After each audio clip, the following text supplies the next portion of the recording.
Karena masih ada yang hendak kukatakan, demi Allah, aku akan meraih pengetahuanku dari jauh dan membenarkan pembuatku.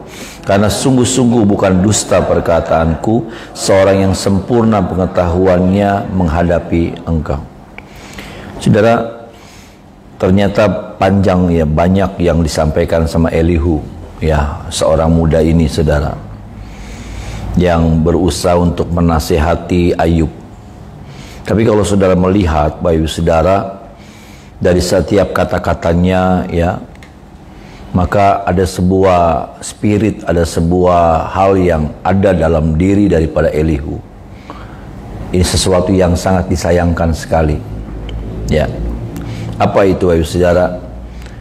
Kesombongan rohani, kesombongan, ya. Karena saya melihat, saudara, dia berkata begini pada ayat yang ketiga dan ayat yang keempat. Aku akan meraih pengetahuanku dari jauh dan membenarkan pembuatku.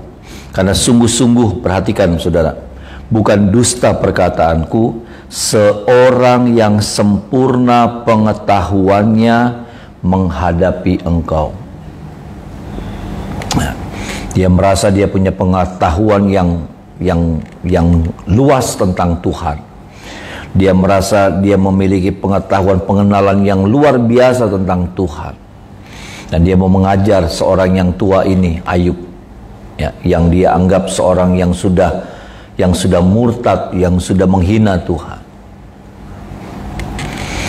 Ya, kalau sudah mempelajari pasal-pasal tentang apa yang dikatakan sama Elihu, maka ada hal-hal yang keliru, ada hal-hal yang ceroboh, ada hal-hal yang salah yang dilakukan oleh anak muda ini. Ya, terlepas dari semuanya itu, tetapi di ayat ini, di pasal ini, saudaraku, ternyata kita baru tahu bahwa ternyata di dalam diri Elihu ada roh kesombongan rohani. Sama-sama bilang sama saya, kesombongan rohani, saudara. Dan saya mau bilang bahwa ini berbahaya. Ini harus diwaspadai. Dan seringkali ketika orang dihinggapi dengan spirit yang seperti ini, kesombongan rohani, orang nggak pernah sadar. Ya, orang tidak pernah menyadarinya, Bapak saudara. Apa itu tanda-tandanya? Ya, kalau saudara melihat daripada kesombongan rohani ini, orang yang memiliki kesombongan rohani merasa yang paling baik. Ya, dari semua orang dia yang merasa paling baik. Dari semua orang dia merasa yang paling tahu. Ya, tahu tentang Tuhan, tahu tentang kehidupan, tahu semuanya, tahu tentang masa depan, tahu semua. Orang ini juga orang yang merasa, yang memiliki kesombongan rohani, orang yang merasa paling teguh gitu, paling kuat. Paling kuat, ya. Kalau ada orang yang lemah, kalau ada orang yang jatuh, maka nggak ada simpatinya, nggak ada empatinya, nggak ada belas kasihannya, nggak ada. Tapi lebih bersifat menghakimi.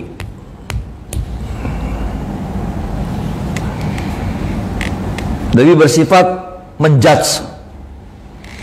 Lebih bersifat menekan. Makanya ketika Elihu berhadapan sama Ayub, dia melihat, dia kata-katanya itu menekan Ayub. Ya, kata-katanya menekan Ayub, saudara.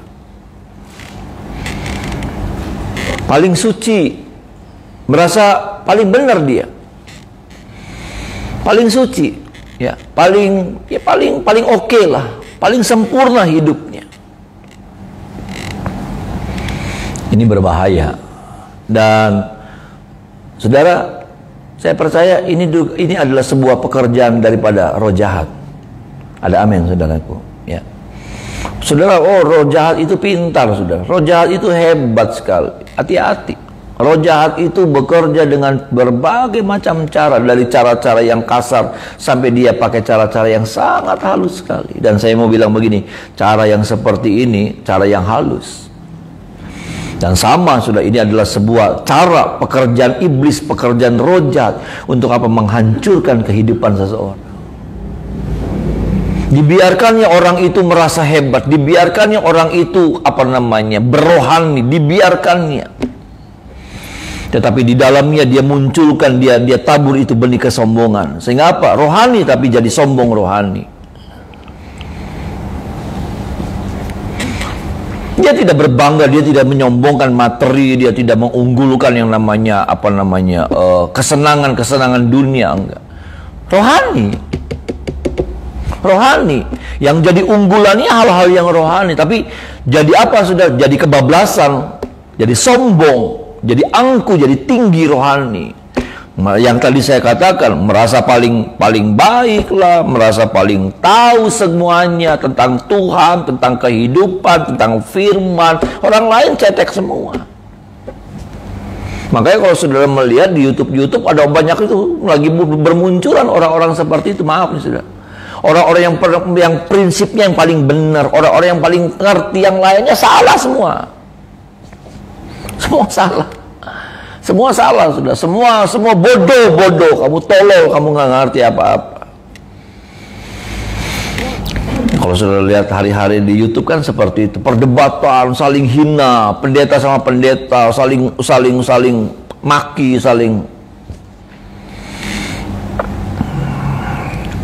Sudah hati-hati.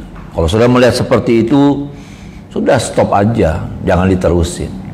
Maksud saya begini loh, kita harus jaga rohani kita. Ada amin saudara. Dari semua ragi-ragi itu, buat saya itu ragi-ragi.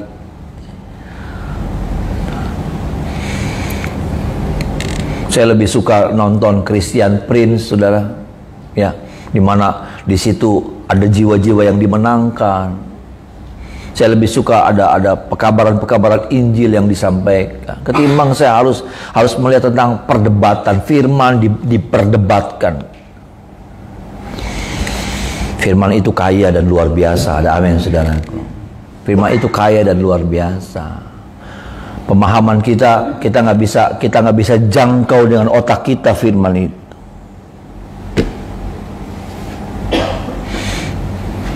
Nggak bisa. Orang yang merasa paling teguh, ya, paling benar, paling kuat. Sehingga ketika ada orang yang lagi ngalamin kesusahan dan dia terpuruk, ya, bukan belas kasihan, bukan kasih Tuhan yang dia tampilkan, tapi kepada penghakiman, lebih kepada tuduhan-tuduhan seperti ini. Elihu bilang Ayub tuh ngawur, Tapi coba saudara lihat, ya saudara, ini nih saudara, ya ternyata maksud saya begini, setiap kita nih, kita punya kekurangan, kita punya banyak hal yang kita belum pahami tentang Tuhan gitu. Karena Tuhan tuh Allah yang tidak terkatakan. Ada amin saudara. Allah yang bukan misteri. Saya tidak bilang Allah itu sesuatu sosok yang misteri, bukan. Tapi saking kayanya Allah, saking luar biasanya Tuhan kita. Kalau saudara ke Disneyland, katanya saudara, ya ke Disneyland, itu ke Disneyland untuk nyobain semua, itu perlu berapa hari gitu. Untuk saudara menjelajah di Disneyland, ya saudara, itu saudara butuh waktu beberapa hari. Saudara nggak bisa cukup satu hari dan sudah semuanya. Iya sih, betul, saudara sudah datang di Disneyland, tapi semua wahananya, semua bagian-bagiannya saudara belum cukup gitu. Perlu 2-3 hari, ya. Perlu 2-3 hari sudah ada di sana, baru saudara bisa keliling semua gitu. Karena saking luasnya. Saya pikir seperti itu, saudara. Maksud saya, ya kadang-kadang kita orang datang ke Disneyland, udah datang ke Disneyland, tapi masih banyak yang belum dia pakai alat-alat itu, permainan. Karena saya melihatnya Elihu seperti itu. Coba baca ayat yang ke-7 sampai 9, Bapak Saudara. Ayat 7 sampai ayat yang ke-9. Sama-sama kita baca ayat 7 sampai 9, Saudara. Sama-sama kita baca 1, 2, 3. Ia tidak mengalihkan pandangan matanya dari orang benar, tetapi menempatkan mereka untuk selama-lamanya di samping raja-raja di atas tahta, sehingga mereka tinggi martabatnya. Jikalau mereka dibelenggu dengan rantai, tertangkap dalam tali kesengsaraan, maka ia memperingatkan mereka kepada perbuatan mereka dan kepada pelanggaran mereka, karena mereka berlaku congkak. Saudara perhatikan ayat yang ke-9, sama-sama kita baca lagi ayat yang ke-9. 1, 2, 3. Maka ia memperingatkan mereka kepada perbuatan mereka dan kepada pelanggaran mereka, karena mereka berlaku. Jadi begini, saya mau bilang, Elihu selalu punya pandangannya begini. Kalau orang menderita itu karena dosa. Kalau orang menderita itu karena pukulan Tuhan. Kalau orang menderita itu karena hajaran Tuhan. Itu ganjaran Tuhan. Makanya kalau saudara baca judul daripada perikop, yang nggak tahu ini yang di Alkitab elektronik, saudara, judulnya tujuan sengsara ialah pertobatan. Tujuan sengsara adalah pertobatan. Artinya begini, sengsara tuh selalu cuman terjadinya sama orang-orang yang menderita, sama orang-orang yang berdosa hidupnya, yang punya salah, yang punya kesalahan, ada kenajisan, ada kesalahan, ada dosa dalam dirinya. Makanya dipukulnya orang ini supaya bertobat gitu. Cara berpikirnya seperti itu, pemahamannya seperti itu. Saya harus bilang bahwa Tuhan bukan cuma itu. Sengsara penderitaan hidup yang terjadi dalam diri seorang anak Tuhan bukan karena itu. Ada yang seperti itu, tapi bukan melulu tentang itu. Tapi seringkali Tuhan sedang memproses hidup kita. Ada amin, saudaraku. Tuhan sedang membersihkan hidup kita. Tuhan sedang apa? Tuhan sedang menguji hidup kita. Dan yang terjadi kasusnya sama Ayub adalah karena Tuhan lagi uji Ayub. Beda. Di sini Elihu nggak pernah ngerti, tapi ngerasanya dia paling ngerti tentang Tuhan, tentang pikirannya Tuhan, tentang hatinya Tuhan. Ini yang saya katakan, ini congkak, ini kesombongan rohani. Sehingga dengan semena-mena dia berkata sama Ayub, kamu tuh bersalah, kamu tuh, ya itu yang tadi dia katakan. Maka ia memperingatkan mereka kepada perbuatan mereka dan kepada pelanggaran mereka, karena mereka berlaku congkak. Jadi konsepnya seperti itu selalu. Ada orang susah, dosa, lagi dipukul Tuhan. Ada orang menderita, ada orang sakit, dosa, lagi dipukul Tuhan. Ada orang bangkrut, ada orang lagi ekonominya lagi gonjang-ganjing, dosa karena pukulan Tuhan. Saya tidak bilang bahwa itu salah, ada yang begitu, tetapi tidak semua kasus bisa dikatakan bahwa itu pukulan Tuhan, itu teguran Tuhan. Bisa bilang amin, saudara. Supaya saudara juga ngerti, supaya saudara ketika itu penderitaan datang dalam diri saudara, atau saudara sedang melihat orang sedang mengalami keadaan seperti itu, nggak semena-mena saudara berkata, oh itu lagi ditegur Tuhan tuh. Oh itu lagi dipukul Tuhan. Enggak.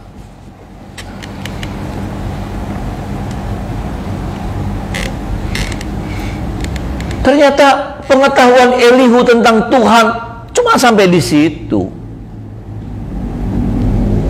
Dan saya harus bilang nih, pengetahuan saudara tentang Tuhan juga masih sangat cetek, saudara. Bisa bilang amin, saudara. Belum apa-apa. Seringkali jujur saya juga berkata, aduh banyak hal yang saya sudah tahu. Tapi ketika saya baca firman, ada sesuatu yang tiba-tiba muncul gitu, saudara. Oh, saya merasa jadi kecil sekali. Hal-hal yang sederhana ternyata saya baru ngerti. Oh ternyata pengertiannya begini ya. Banyak hal, saudara. Banyak hal. Karena Tuhan kita itu Tuhan yang dahsyat, yang tidak terkatakan. Ada amin, saudara. Maksud saya tidak terkatakan itu dahsyat, tidak mewakili Tuhan. Tidak bisa menggambarkan Tuhan. Hebat, tidak bisa menggambarkan Tuhan. Luar biasa, tidak ada kata-kata yang tepat untuk menggambarkan Tuhan. Betapa hebat dan luar biasanya Dia. Ada amin, saudara? Nggak ada. Orang dikatakan, kalau saya bilang sama saudara, waduh, tante tuh hebat, kita sudah bangga gitu. Kenapa? Karena itu sudah mewakili, sudah cukup buat kita. Tapi Tuhan nggak bisa digambarkan dengan kata hebat gitu, amazing. Karena Dia melampaui segala-galanya. Ada amin, saudara. Makanya saya cuma bilang begini, pengetahuan kita nggak pernah cukup untuk bisa mengerti tentang Tuhan.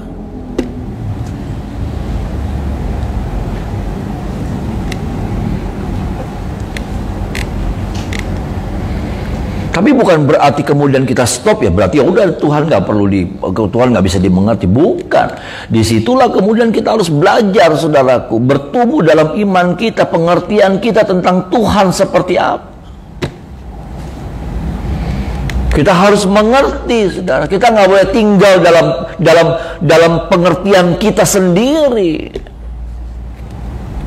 Kita harus bertumbuh sehingga kita bisa memahami, setiap kita bisa melihat segala sesuatunya dengan sudut pandangnya Tuhan.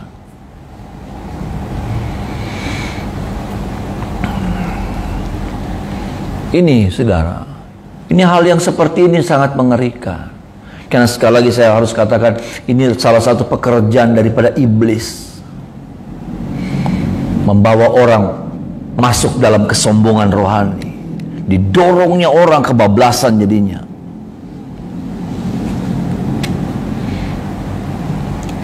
Ngerasa yang paling benar, ngerasa yang paling hebat, ngerasa yang lainnya. Ya saudara, ada pendeta-pendeta yang ngerasanya cuman gerejanya yang paling bagus, ngerasa gerejanya yang paling benar, ngerasa gerejanya yang paling sempurna. Yang lainnya sesat semua. Yang lainnya nggak benar semua. Yang lainnya nggak mendatangkan pertumbuhan rohani gitu.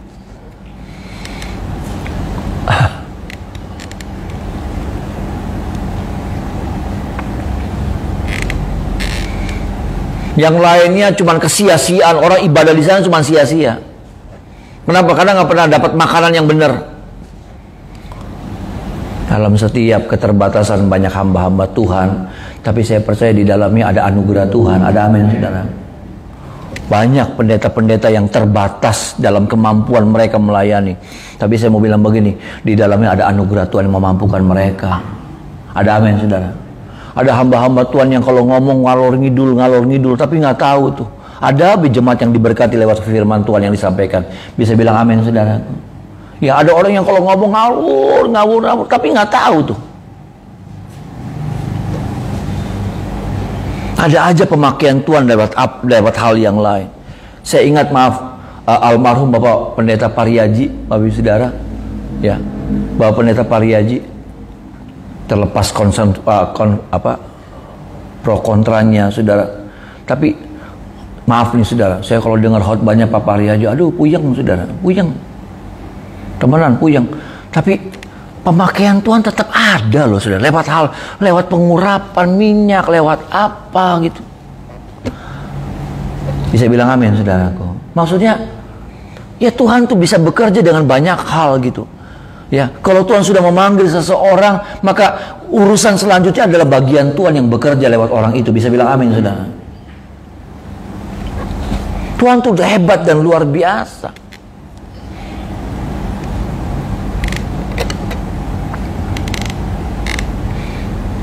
Jadi saya juga nggak bisa bilang bahwa cuma di sini orang bisa bertumbuh, di mana-mana.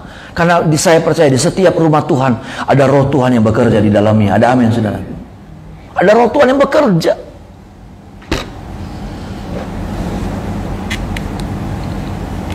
Ini yang kita harus pahami. Jadi orang Kristen yang dewasa, bukan jadi orang Kristen yang dewasa tapi lalu ngalamin yang namanya kesombongan rohani, jadi angku. Jadi ngerasa paling bener dewe.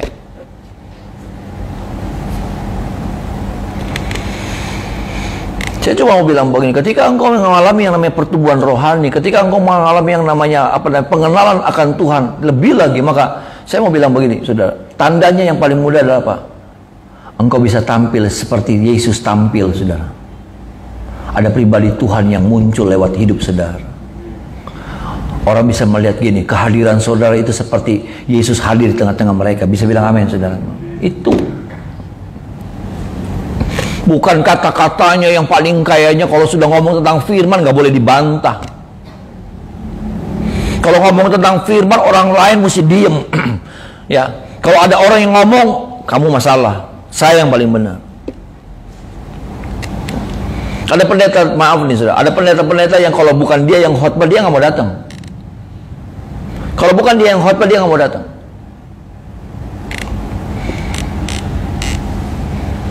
Karena ngerasanya dia yang tahu firman, orang lain, pendeta lain nggak tahu firman.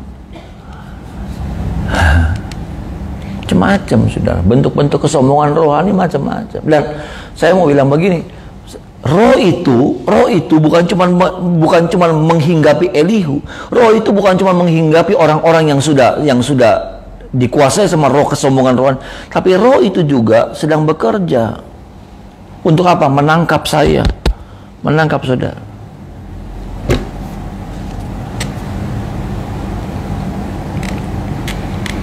Roh itu sedang berusaha nih, saudara. Ya, kalau dia nggak bisa hancurkan kita lewat dosa, ya saudara, kalau dia nggak bisa jegal kita lewat dosa, maka dia pakai cara yang lain.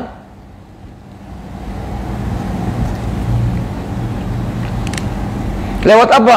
Lewat keterpurukan mungkin. Lewat apa? Lewat patah semangat. Lewat apa? Lewat sakit hati. Banyak hal. Kalau enggak, kalau kita masih kuat di situ, nanti dia juga berusaha untuk apa? Dia berusaha untuk menyesatkan. Aduh, saudara, banyak. Iblis itu punya banyak divisi. Iblis itu punya banyak departemen.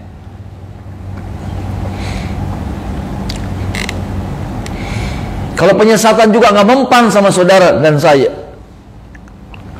maka dia pakai cara ini. Dibiarin kita bertumbuh, dibiarin kita ngerti firman, dibiarin kita jadi haus akan firman Tuhan, dibiarkan kita jadi haus akan Tuhan. Tapi apa? Didorong terus. Supaya apa? Supaya kita terjerat sama yang namanya roh kesombongan rohani. Kenapa? Karena kita ngerasa yang paling hebatnya.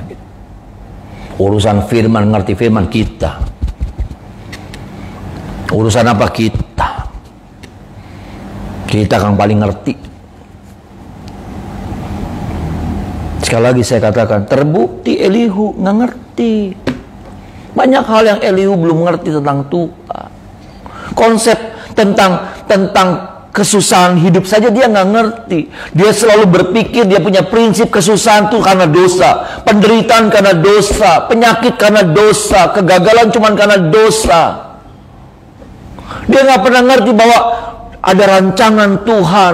Dia nggak pernah ngerti tentang Roma 8 ayat 28. Memang Roma 8 ayat 28 belum muncul pada waktu itu.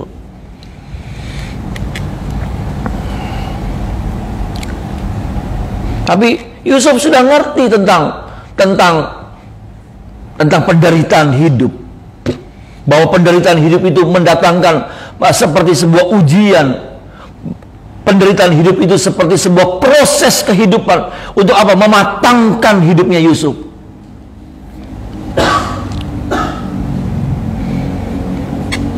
Yuk jadi Kristen yang dewasa, ada amin saudara. Tapi bukan jadi Kristen yang jadi sombong rohani. Ini peringatan buat setiap kita termasuk saya.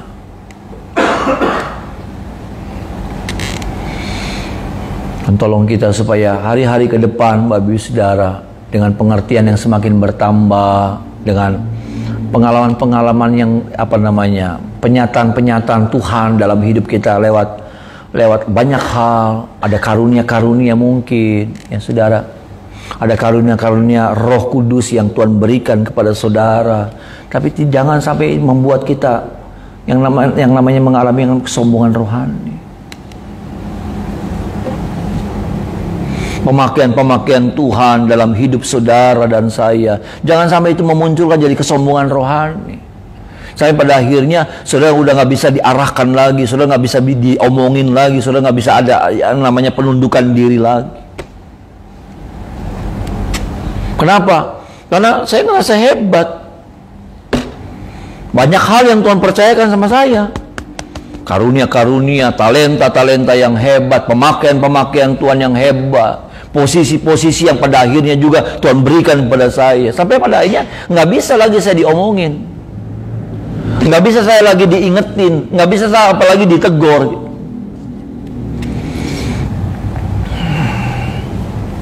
Ngeri loh saudara, ngeri. Karena memang saya mau bilang bahwa penyataan-penyataan Tuhan, pengalaman-pengalaman rohani kita nih saudara, hati-hati, bisa membuat kita jadi sombong rohani. Kita ngalamin namanya penglihatan lah, kita dapat mimpi lah, kita apalah, bagaimana lah, karunia-karunia yang lain lah, membuat orang jadi sombong. Itu pemakaian-pemakaian Tuhan dalam hidup kita, pencapaian-pencapaian rohani yang Tuhan berikan kepada kita. Ada jabatan-jabatan tertentu yang Tuhan percayakan sama kita. Saya pada akhirnya membuat kita jadi sombong rohani.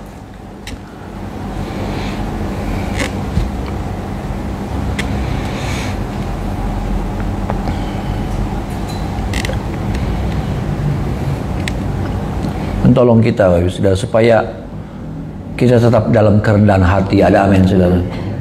Amin ya. Iblis itu, Lucifer itu jatuh karena kesombongan rohani, tahu? Lucifer itu jatuh karena kesombongan rohani. Ngerasa yang paling hebat, ngerasa melebihi Tuhan bahkan. Ngeri. Orang sombong rohani itu jadi nggak tahu diri. Sama-sama bilang sama saya, nggak tahu diri saudara. Iya. Bayangkan Lucifer jadi nggak tahu diri. Dia nggak mau tunduk sama Tuhan Allah yang Maha Kuasa, Pencipta, di mana dia diciptakan sama Tuhan.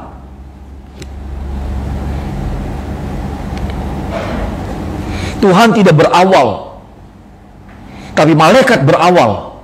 Artinya apa? Ada kejadian penciptaan dulu. Memang tidak ditulis, tetapi ada, saudara. Karena dia bukan Tuhan.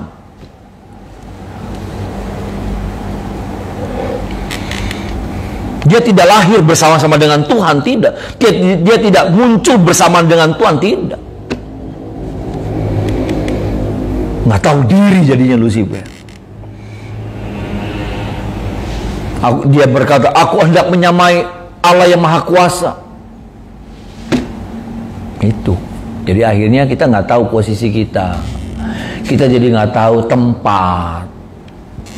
Kita jadi nggak tahu apa yang Tuhan lagi percayakan sama kita.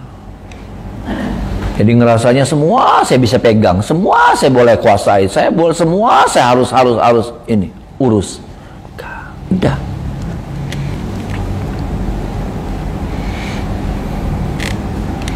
Ada penempatan-penempatan yang Tuhan berikan sama saya dan saudara. Ada amin saudaraku. Ada tempat nih di sini, di sini, di sini, di sini ada. Jangan jadi kayak waduh KB gitu. Semua saudara bisa, boleh gitu. Enggak.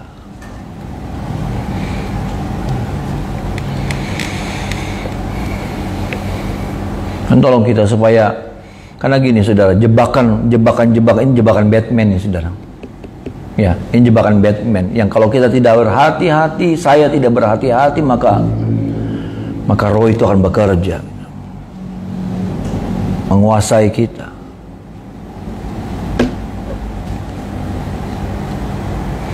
Itulah sebabnya berawas-awas. Satu sisi kita harus terus bertumbuh. Kita minta pemakaian Tuhan lebih lagi sama saya dan saudara. Ada amin saudaraku ya. Kita minta sama Tuhan juga ada pengalaman-pengalaman rohani yang kita alami Bapak Ibu Saudara. Pengalaman-pengalaman rohani ya. Pengalaman pribadi kita dengan Tuhan. Kita berdoa juga biarlah talenta-talenta yang ada sama kita ini berkembang. Bahkan karunia-karunia yang Tuhan yang ada itu juga Tuhan percayakan sama kita. Tapi ingat, setelah itu ada bagian yang kita harus jaga. Kita harus berhati-hati. Jaga hati kita. Jangan sampai kemudian iblis memanfaatkan kita. Kita jadi orang-orang yang sombong rohani, yang paling ngerasanya ngerti, yang paling ngerasanya benar, yang paling ngerasa yang paling bagus sendiri. Sampai dengan sombongnya, dengan semena-mena kita bisa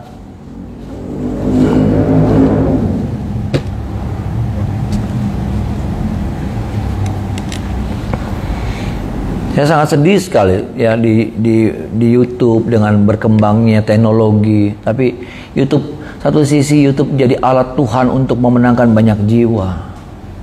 Saya melihat saudaraku, ada banyak jiwa-jiwa yang dimenangkan lewat YouTube, lewat media sosial. Banyak sekali, saudara. Tapi maaf, lewat media sosial juga ada banyak orang-orang yang dilemahkan. Karena apa? Karena tingkah laku orang-orang yang seperti ini nih. Yang ngerasa diri yang paling benar, yang ngerasa diri yang paling hebat, yang ngerasa diri yang paling ngerti tentang Tuhan, ngerasa diri paling tahu tentang Alkitab.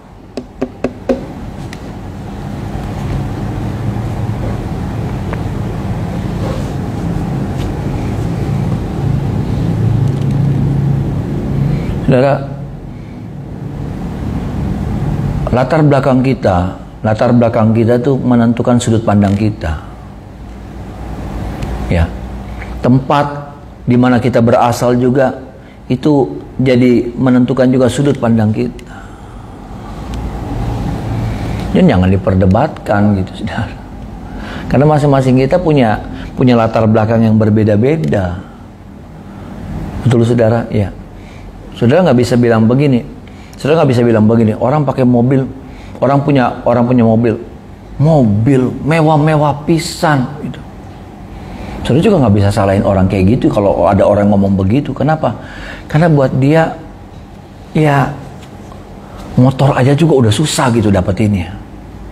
Maaf nih saudara ya, motor aja nih sudah susah dapetinnya, udah susah. Jadi ketika ada orang pakai apa namanya? Saya pernah lihat di reel, saudara, dia foto Innova, ya. Dia bilang begini, saudara. Dia bilang begini. Ada ya orang kaya begini gitu. Apa namanya? Ada ya orang yang kaya punya duit tuh. Ada ya orang yang kayanya luar biasa kayak gini punya Innova. Kenapa dia? Kan maksud saya gini. Kan mobil kan banyak yang lebih bagus dari Innova kan, saudara. Tapi buat dia, jadi saya waktu baca itu saya ketawa gitu, saudara. Orang tuh aneh sih.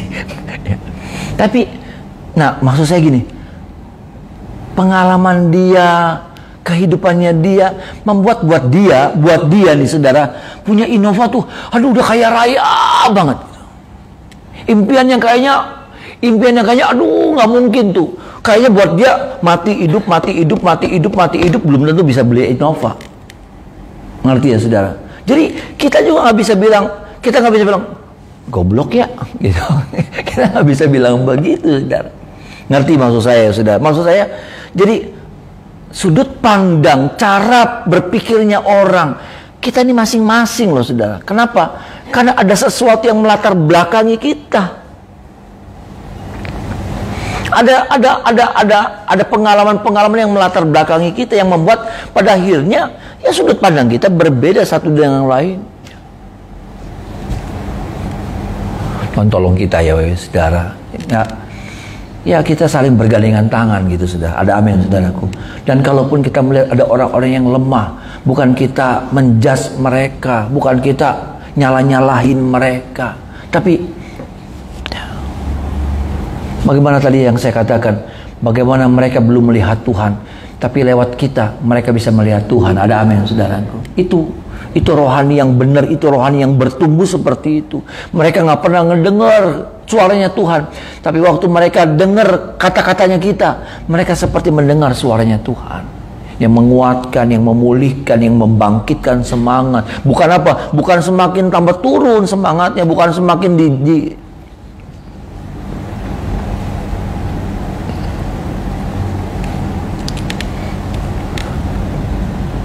Tuhan tolong kita. Mari kita menyembah Tuhan, saudara.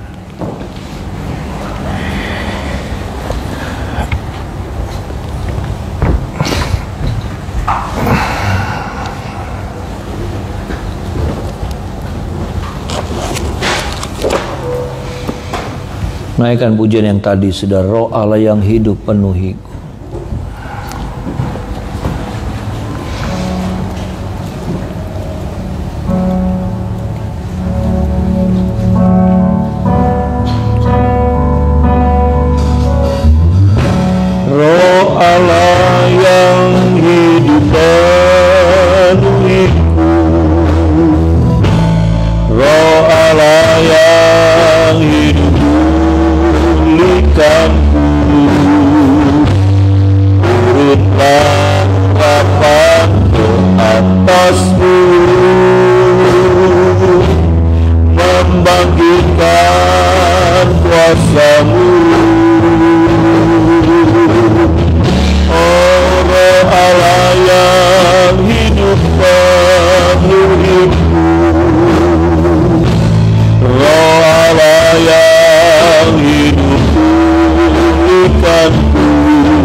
menyatakan kebesaran kuasa-Mu.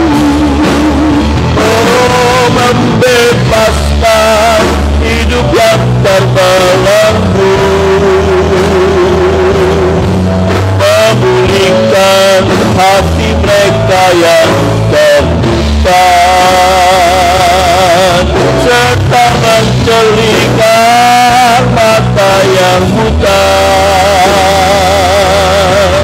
Jadikan hidupku Allahku dipenuhi urapan baru, menyatakan kebesaran kuasa-Mu. Membebaskan hidup yang terbelenggu. Amin. Memulihkan hati mereka yang terluka, serta mencelingkan mata yang buta. Jadikan hidupku Allahku dipenuhi urapan baru, menyatakan kebesaran kuasa-Mu. Menyatakan kebesaran kuasa-Mu. Menyatakan kebesaran kuasa-Mu. Haleluya, haleluya, haleluya, sembah. Amin, amin, amin, amin, amin. Haleluya, haleluya, haleluya, haleluya. Terpuji, terpuji, terpujilah Engkau, Allah yang besar.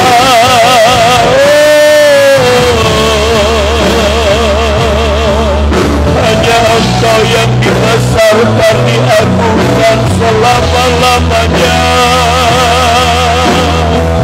Amin, amin, amin, amin.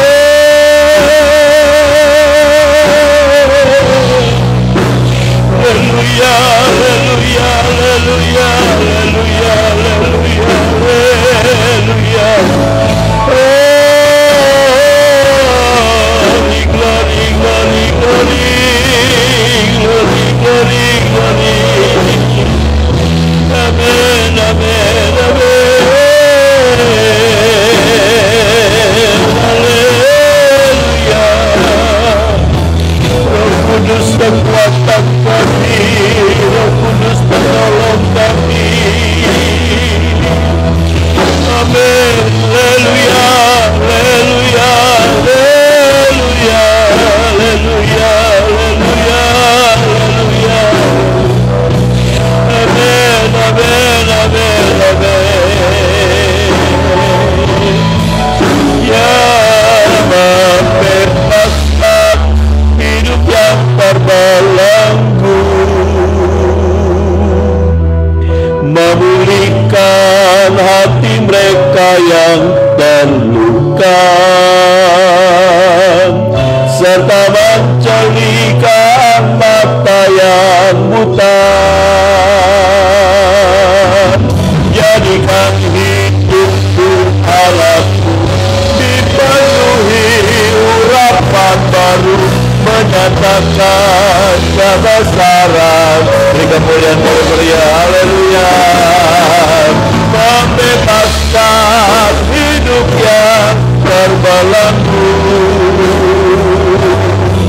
memulihkan hati mereka yang terluka,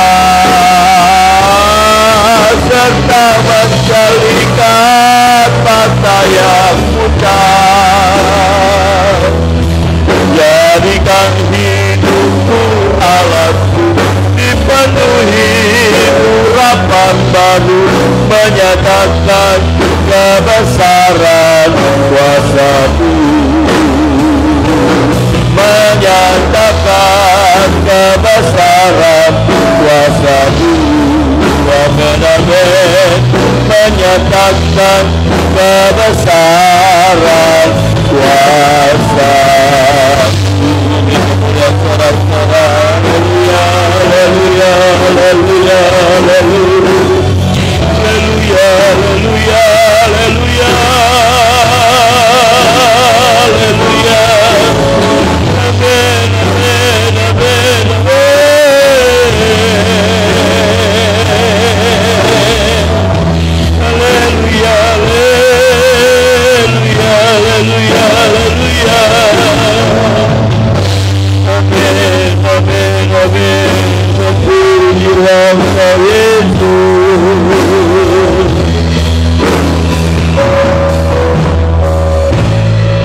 Kasih buat firman pagi ini Matraika.